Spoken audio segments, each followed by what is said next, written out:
paddle, we like to cut it right where your wrist can reach over it with your arm fully extended. So I'm going to mark the paddle at the right length right here with a piece of tape. And I put some masking tape over the paddle, and I'm going to cut right through the middle of the tape. The tape also protects it from splintering. Measure the paddle where we want to cut it. You can cut it with a hacksaw, and it's good to have a guide to make sure it's at a right angle. Just be very careful so not to splinter the carbon. It's good to cut through some tape. We're going to use a chop saw here in our shop, and you just want to make sure you go really slowly when you cut it. So I have a vacuum here that's hooked up to some.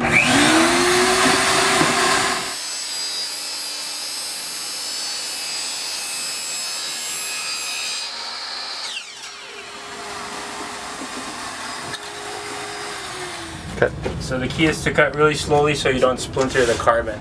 If you cut it too fast, the carbon can splinter on the edge of it. Now we're ready to glue the handle, and it's important to kind of rough up the areas that are going to contact the glue. I'm going to use a little bit of sandpaper just to rough up the top edge of the paddle so the glue can grip well.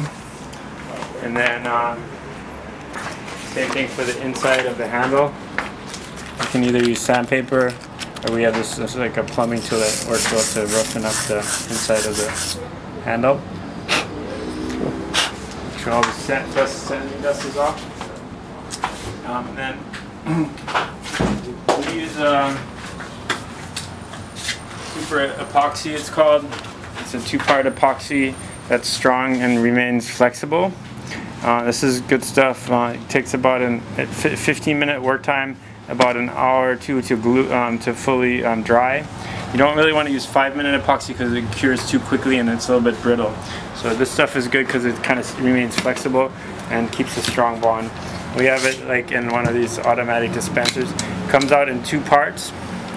So the same thing if you use one of these, it comes out in the two colors. And what you want to do is use a stir stick and thoroughly mix the 2 colors together so you have a consistent color.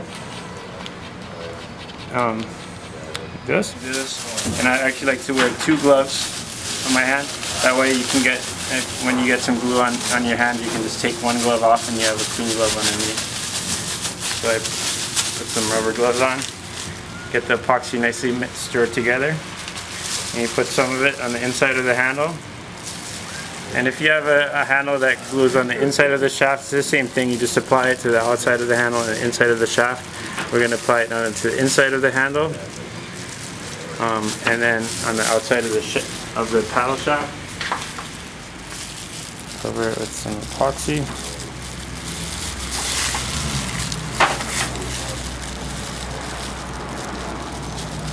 Masking tape will hold the handle in place once you put it on there. I'm going to get this ready. So then I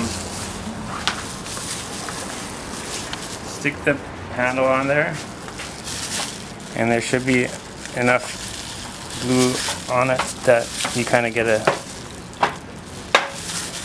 a bulging up at the edge of the lip.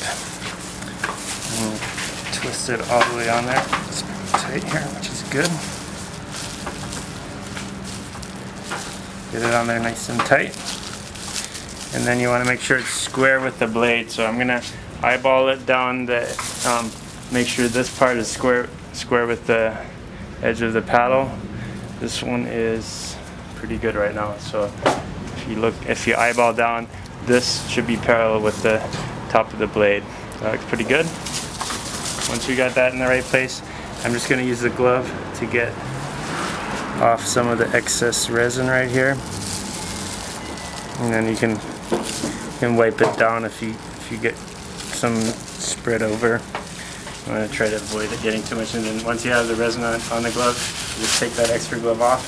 So now I have a clean glove again, and I tape it in place with some masking tape so it doesn't move around while it's curing. Double check it again one more time. Looks good. Put it down. We're good to go. Now this has to cure for about 2 hours. You'll make sure the handle doesn't get twisted. Like if you put it in your car or something, you'll make sure the handle stays in place the way it is. And Let it cure, fully cure before you try to use it. And that's it.